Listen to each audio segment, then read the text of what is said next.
Half-Bloods, welcome to another episode of the Half-Blood Pod. We're your hosts, Scott and William. And for those of you on YouTube, yes, we're wearing the same thing we were wearing last time. Go Spurs, go. Playoffs. Talk about playoffs. That's true. By the time this airs, it will be playoffs. That's exciting. Is it possible the Spurs will be playing the Blazers and Trevor will be sad? I don't know. Are Blazers going to be the 8th seed? Are they going to move up? It's the way that they all works. Who knows, right? Like it's the 10 through whatever. True. I don't know. Don't care. Well, I'm hoping that the Charlotte Hornets get to host some sort of playoff event, whether a play-in or a 4-game series, which since I moved here 7 years ago, we've been in the play-in game a couple times, always visiting some other city. So, could be fun. Could be fun. Not saying I'll go, but I just want something happening. I will try to hide my joy that, I don't root for injuries, but like if people are going to get injured and it's the Lakers. If it already happened. It already happened and it happened to be against two of the three best players on the Lakers. Like, I'm not going to pretend like that doesn't make me happy. And also they were never a threat anyway. They were never going to win anything. Stop. I just got to get off my chest. I got to go. There's nothing to do with anything. I'm meaning to say it. For nobody who listens, I'm going to say it now. LeBron, I'm put multiple in this category. LeBron is the king of them because he's the king idiot. And then we have Steph and KD. You're all sucking the air out of the NBA. Retire. Okay? Especially LeBron. The other two have more of a credit.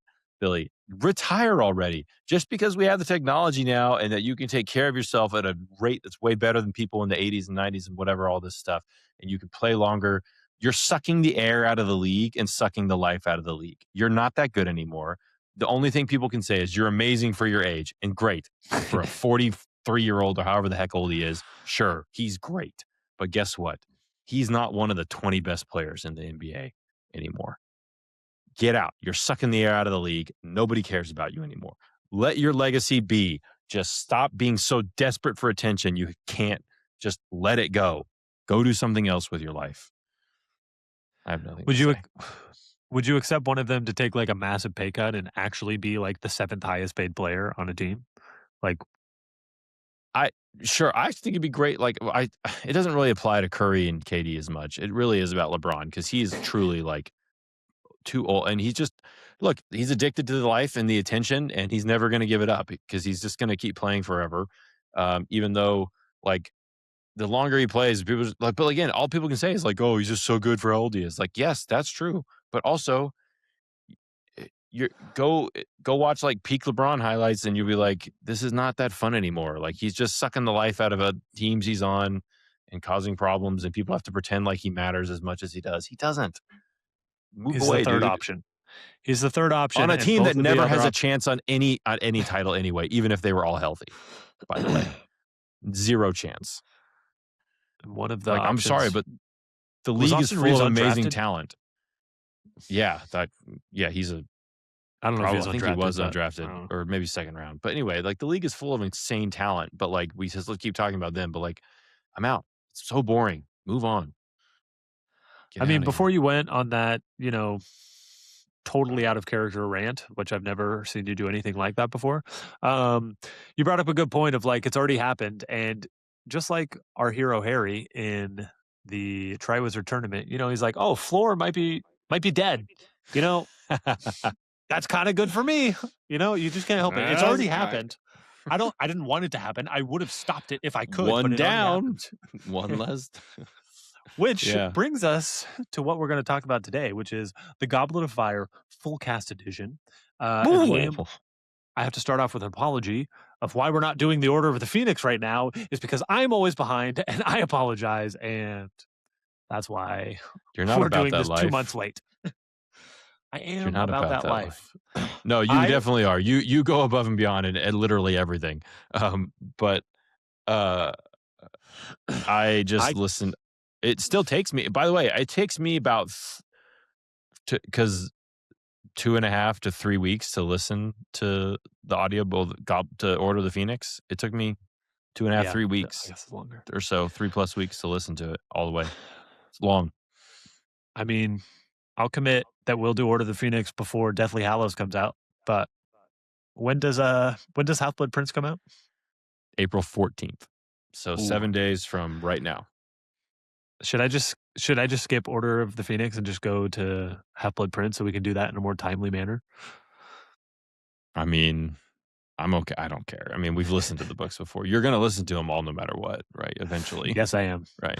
So we've reviewed the other books. We've done it as just an early segment to a longer podcast. Today, the only thing we're going to review is the Goblet of Fire full cast edition. It will be the full podcast. So we'll spend a little bit more time on it, but it will be a shorter podcast than we're used to. But I'm excited, William. And I have a list of 41 things that I wrote down, and I'm going to make sure that rapid fire everyone. Nope, I'm going to spend at least 3 minutes on all 41. And so I guess this is actually a 2-hour podcast. Gotcha. No, a lot of these will be rapid fire. We will pause on some of them, and I'm excited. Yeah, for sure. And Goblet of Fire, my personal favorite of all the books. So the one I like the most. We'll do a book ranking soon. Okay. Well, my 42 things that I have written down, 41, sorry, are, of course, in order of the book. So we'll kind of get an overview of the book as well, just in general. But jumping in, I guess should we start with like how we feel overall? I think every single time we both love it and it's amazing. And I don't know if we need to do an overall, like we love them all. Yeah, love it. It's amazing. The production value ever. It's incredible. It's incredible. Go buy it. So go buy it right now. Yes. Only free ads on this podcast. A lot of other podcasts say no free ads. Only free ads here. Only free ads. That's what we offer. Free ad. The much needed book only ultimate unofficial Harry Potter trivia game. It's a great game. You should buy it. This is a free ad. There it is. There it is. And Audible, you're welcome. I think we've at least convinced 15 people to listen to this. So that's got to be worth something to Audible. I don't know. We'll get paid eventually. Promo code, don't have one.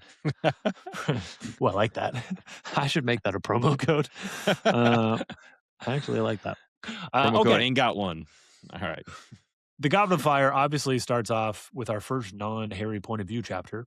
And I thought that the roaring trade at the Hanged Man was awesome to hear all the different voices. And you can't get That's that where this by stuff like really shines. Yes. That's where like these books like really shine, is like the hustle bustle, and you can like sit there and listen to stuff. Yes. It really shines in those moments when there's a lot going on, and it can bring you into the scene better than just having a normal audiobook. One funny thing, like my wife, who's been listening to these too, but like much slower because she's way busier, and has 4 children to take care of that I mostly ignore and all that stuff. I'm kidding. I don't ignore kids. But anyway, she listens to them way slower, but she's like, she's in a book club, and like she had to go and listen to another book, and she was just like, I don't like listening to books that aren't Harry Potter now, because the production value of like listening to the full cast, and then you're like, all right, well now let me go listen to what was it called? Like all the Remarkably Bright Creatures, right? Which I'm sure is a fine book. I don't know anything about it. There's an octopus on the cover, but she's listening to that. She's like, yeah, but it's not like a full production. Like, what am I doing here?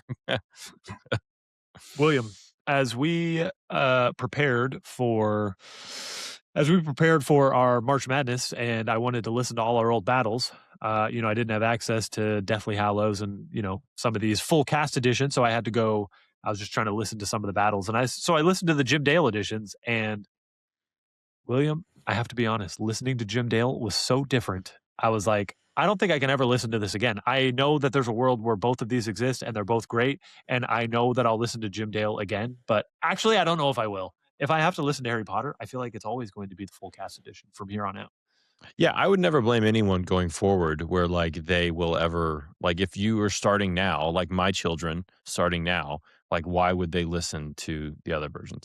The only thing I'll say is that like I feel very strongly about this, and partly it is because obviously I'm very biased, and Jim Dale's head is in voices in my head, but I don't think that the voices are what makes the full cast better than the other version. It's all the ancillary stuff.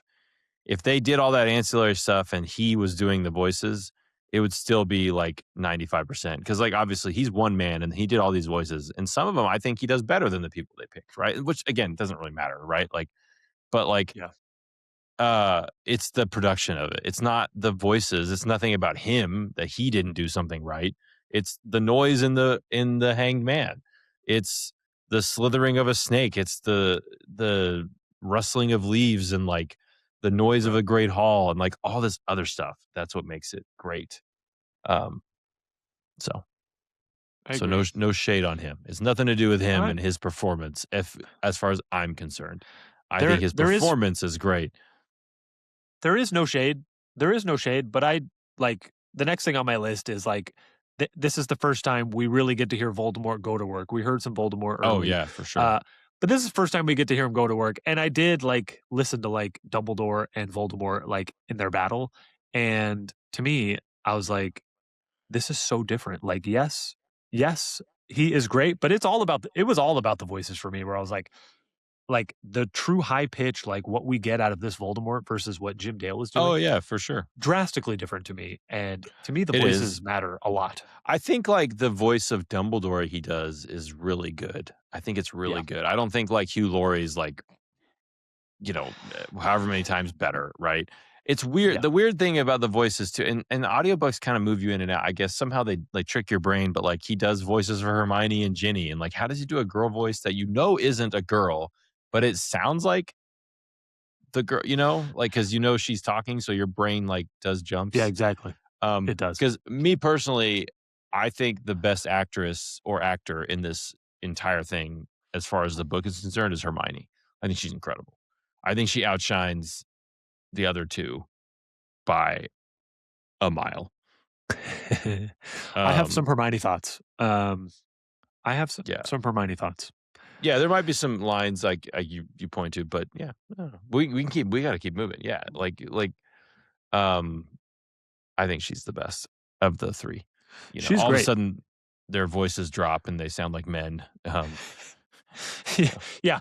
They also, I feel like, aged up Colin Creevy a little bit too fast, and Colin Creevy isn't like an excited little boy. He's like an excited little man. And Yeah. uh, anyways, I mean, yeah. To Hermione, I feel like this is a me problem. We can do Hermione now. Hermione, I think I have been picturing her in my head this entire time as just like, and again, I don't have Jim Dale living in my head. Most of my thoughts are like my thoughts. And I've listened to Jim Dale, but um, a lot of it is just my imagination. I feel like I've been too soft. My Hermione is too soft. And I have like 6 different notes in here. I was like, Hermione is like just a little too angry here. Hermione is a little too irritable, a little too this. But then if you actually read like the words from the book, it's like Hermione snapped or Hermione said irritably or Hermione, She's yelled. intense. She's She intense. and then I started to think about it, I was like, this portrayal is exactly what Hermione is. She is always snapping at Harry and Ron. And at first I was like, why is Hermione so angry? But I was like, that is Hermione. And it kind of Mhm. changed me. I can't say I like or dislike it. It's different and probably more accurate, I guess, is where I'm at. Yeah. I don't know. There's always some stuff like, and when I listen to this, I always like hear something and I think like, do I like this better or worse or the same as the book version? Or like the intonations they put on certain words and be like, ooh, that's different. Right. Like Right. just stuff like that. That's what goes through my head. And I just want to know, like Jim Dale was one man who did hundreds of different unique voices. Let that sink in. That's He's amazing. insane. That's insane. He's amazing. And he did a great job. But yeah, I don't know how this is next level because it's a different goal entirely. Like Right. wasn't even conceived as like a thing possible. So, what did you think of? I'm gonna go through a couple of things you wrote. The ghoul noise. Tell me why the ghoul noise caught you. Like the moaning of it. Like It was like more than moaning. It was like I always pictured like a moan and I pictured like, I don't know, like there's a noise in yes, there's a noise in like one of the N64 games. I feel like it's which game is it? I need Eric on here, but he would tell me exactly which noise I'm picturing. But it was like it was not something that I've imagined before. It was only like 2 seconds. It was really quick, but this is to your point of like this is what makes the book so great. Like hearing yeah. them make up their own ghoul noise was fascinating, and I would love for anyone else to come up with the Mhm. comp of what they thought it was. So fast, but it adds so much to me. Mhm. So I don't know. I like how like when they do like you were talking about Harry's daydreaming and music and the cheering, like that it is Yes. fun. Like it like adds to the ambiance so well of the whole thing. I want to next go to a couple of the next things on your thing. What we thought about Moody. I thought Moody was great. He sounds insane. At first, it took me a while to get used to it because he's so crazy Yeah. sounding. It's intense, but then like he's an insane person. Moody's like nuts. You know what I mean? Like he's this like crazy auror who has seen those things, and he's got this thick Yes. Scottish accent and does sounds very deep and like interesting take on it. And I was like, I got used to it, and I was like, yeah, actually, I do like it. I think it's great, and it gets Yes. better in the fifth book when he has other things to do as well, and he's talking about like better wizards than you have lost a buttock, and stuff like that. So anyway, I feel like I basically listened to it twice. I listened to it as fast as I can, which isn't very fast, by myself, and then I listened to it with my family. And yes, always the second time through, I'm enjoying it so much more to that point, which I didn't really realize until now. I'm used to it. Like that is Moody to me now. I mhm. just listened to a whole book and now I'm listening to it again. And when I re-listen to his opening of talking basically when he transfigures Malfoy and then he's like I Yeah. can't do impressions, but I've been looking forward to a chat with old Snape. It's horrifying. It's such a Yeah. uh, He hams it it up. defines ground. Yes. He's hamming it So up. good. He's going over the top, which is great. Yes. It's good, you know? I Um, love it. uh, Harry, the actor who plays Harry, he's fine. I get more used to him. I think he's the weakest of the three, the actor, of the three main characters. I think he's the weakest of the three. Um, that's me. I like him. You called it out like 4 podcasts ago of like his voice drops a lot, and it is just very fun to hear Harry Potter as a man, which we don't get really in the movie at all. And, maybe it's hard for us to imagine. I love hearing man Harry. One of the first time it really comes out is when he's mad at Hedwig, which is a part that I call out in He does a the good much job needed. getting mad. He does a good job getting Yes, mad. he does. I call it out in the much needed book on the ultimate unofficial Harry Potter trivia game, all the times that Harry's a bad pet owner. And this is example A, where Hedwig comes back after a long journey. And he's like, dang it, Sirius is coming back. And he slams the table and then yells at Hedwig, I don't have anything for you. And that, as a man, again, Harry Potter's voice probably isn't this deep at the age of 14, but I don't care. I'm enjoying it. It amplifies everything for me. There's more emotion, there's more Right. grit. I don't know. I like it all. Yeah. I like it. Let's go through. I'm going to go through a few of these things because we got to move quicker than we probably are. False. Potter stinks. Talking. No, it is not mentioned in the book. There's no way they're described as talking in the book. Making but I like noise. how they do it. It's like a funny. I liked it too. I thought it was cool. Yeah, but And you're I think right. it makes There's no way sense. that is talking. It makes sense, like in this world you're creating, on this like full audiobook thing. Like, but Okay. it made me think though, like, because if the badges did talk, then like the teachers can't really like Exactly. you'd get in so much trouble. Like, Yes. like it, Every time you know, Malfoy turns around. yeah, like Snape wouldn't get him in trouble, but like if it doesn't talk, he can do it in Transfiguration, right? But like also, Yes. the more I don't know, it's never crossed my mind before, but like, wouldn't teachers like what if you went to high school and like there was an election going and you're like Hyatt stinks and like everyone had pins on, like you were running for president and like everyone wears a Hyatt stinks, I don't like, know. Scott It's sucks. more like Like the teachers would be like, no, you can't do that. it's more like if you're wearing Breathe if you hate Duke. It's like Yeah, I don't that's know. true. Harry is like such Yeah. an entity unto himself. I don't know. I think it's Yeah. fine. And Mad respect. Dumbledore's in the background, should be like, hey,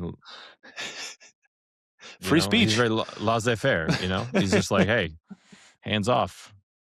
Let the market agree. decide. I agree. Yeah. There's one small part where like there's a fly in their ear. I don't even remember which part it is, but having a fly around my ear is one of my least favorite things in the entire world. And when when that fly is just buzzing around in the book, I like threw my AirPod out. I hate that noise so much. They did an amazing job. I bet Muffliato is going to be annoying to you whenever they start doing that. Ooh, yes, I should be worried about that. Good call. We'll see. There's a part, again, can't actually call out when it is, but like again, Hermione to me is just like always angry and always kind of a B, and at some point she lets out just like what's supposed to be like a normal happy laugh, and to me it just didn't sound natural and normal at all. And I was like, I can't picture Hermione happy because she's so mad all the time. And I just wrote down Hermione's laugh is terrible. So sorry to call that out. She's your number one, but I just felt like I I needed think to call she's it a out. lot better than the other ones. Although I think Ron is really good. I think Ron is really good. I don't know. Yeah, I got more used to the Harry guy. He is good. He just has like I don't know. It's just a little odd is all. You're a little odd. Yep, I am. Some things I liked. Big bones. I thought did an amazing job. She like scared me a little, and I could see this giantess woman like yelling. I thought it was great. This is the really stuff good. As far as like how the acting goes, like this is the stuff that makes me think of like what they can do that Jim Dale never had an opportunity to do because they're like, hey, you're one guy, you're doing the voice of this giant woman. And he does an amazing voice of like what you could imagine as a giant woman. But in this, they're allowed to literally scream, right? Or like make noise, like be different. So, and do that. And then the underrated part of this, the music. The Weird Sisters. The Weird Sisters, the Egg. You know, Egg underwater. Awesome. They're all beautiful. Awesome stuff. And they are. They elevate the experience so much that and the intro and outro chapters, like they do music and things like that. You know, it's awesome. We went very high on Sirius in the third book. He doesn't get as much room to shine, obviously, here in Goblet of Fire. But I feel like in Padfoot Returns, when they go to the cave with him, he does an amazing job when he starts talking about Azkaban, and then like I can feel the emotion, and then there's like pause, and the book just pauses for a bit, and it's just silent as you just kind of bask in the horror of Azkaban and how horrible it was for Sirius. Again, I don't know if you get that while you're reading it. I thought it was so good. Think about how dark the wizard world is. Like I'm no expert on our own prison system, and I'm sure it's a problem, but like I'd rather go to any one of our prisons than Azkaban. Yes, I have to agree with that. You know, I don't know. Alcatraz is coming back, so allegedly. All we need is $400 million, and it'll be back. So it's exciting. Tax money at work. Great. We're halfway. We're on point 21.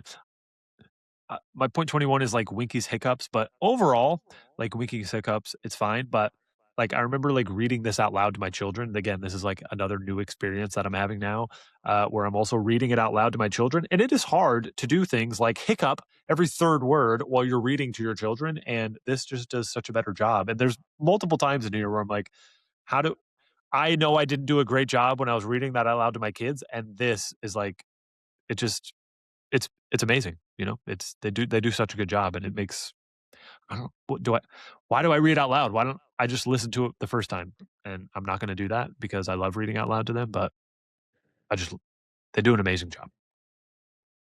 Dang right. They do. I said the trial wasn't that good. Like, I feel like they could have done a little bit better on the trial. You know, I don't totally remember my take there, but you know, maybe could have been a little scarier, maybe more clinking and clanging, and I don't know. I feel like they could have done better. I'm okay with that. What did you think of like his screams, like "Father, no"? I thought it was pretty good. I picture like something so horrifying, like so deranged. I think they did a pretty good job. I don't know if it lived up to the psychotic. You are no son of mine. Classic. I Classic have Mr. no Crouch. son. That was Is that the worst part in the movie? Like everything to do with Barty Crouch Jr.? I think yes. Yeah, it's an atrocity. It's an abomination.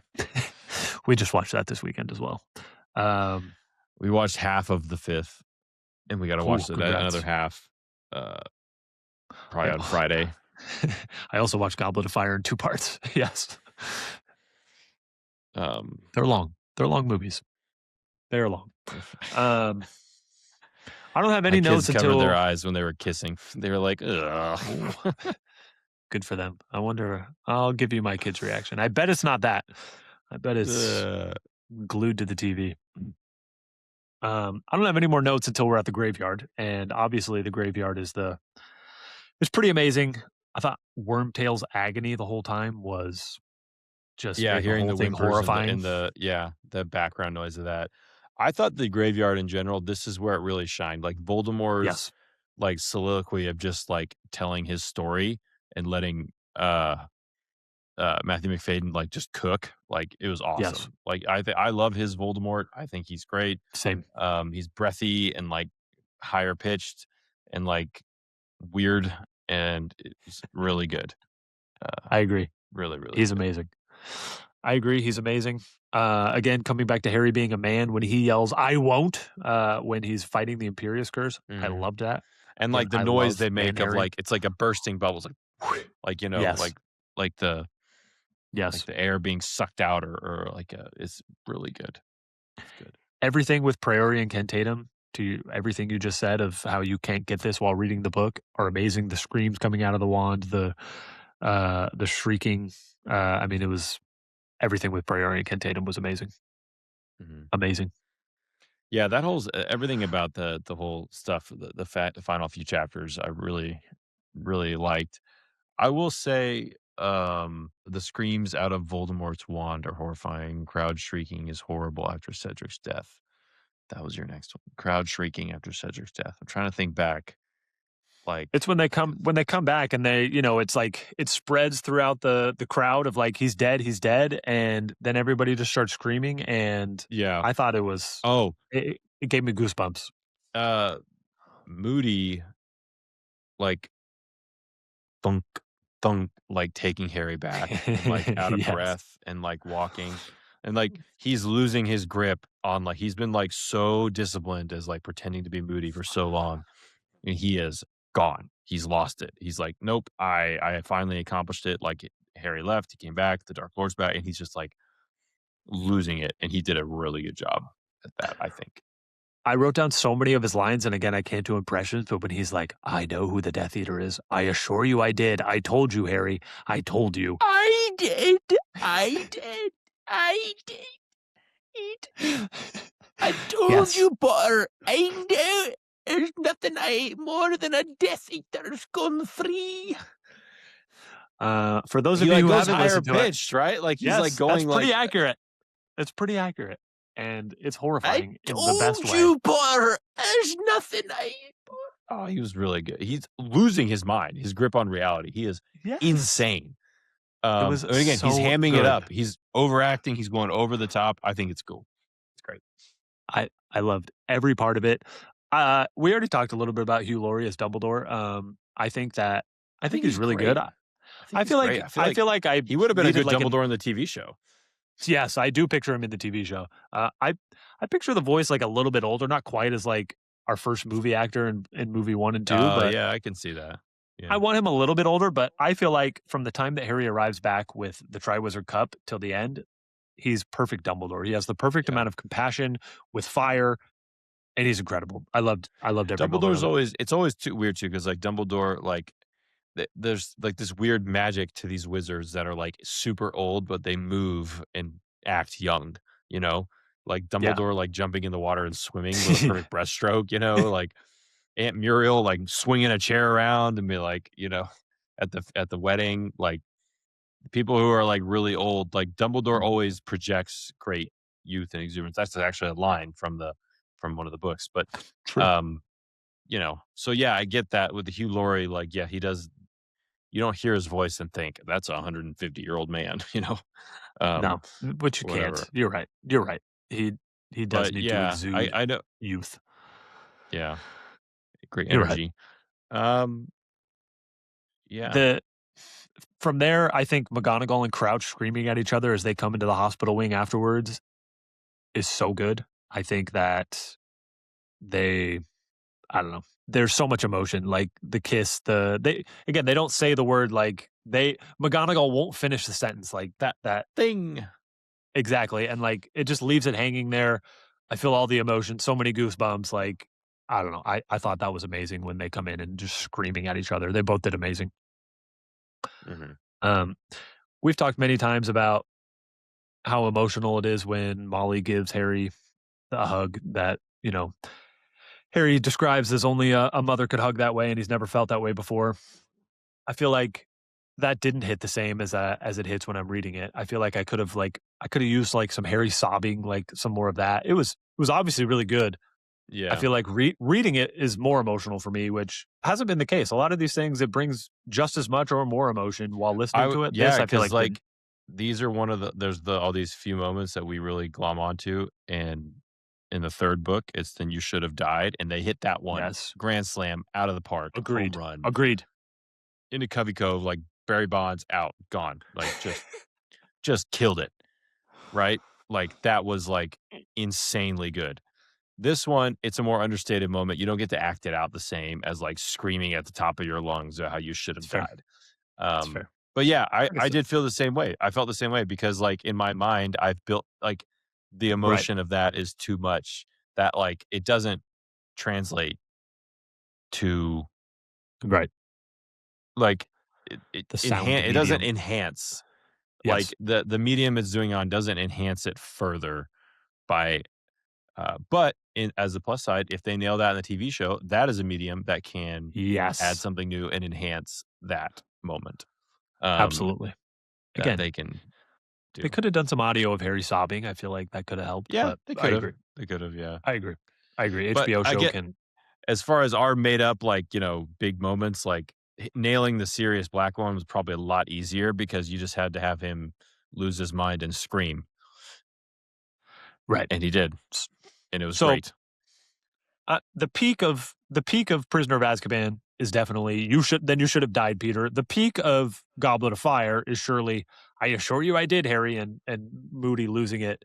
Do you think one hits higher than the other? I know you just said, Prisoner of Azkaban is a higher emotional peak. Do you think would you award? I think if I had to give out an acting award, I'd give it to the third book because that like specific moment that only lasts like 10 seconds.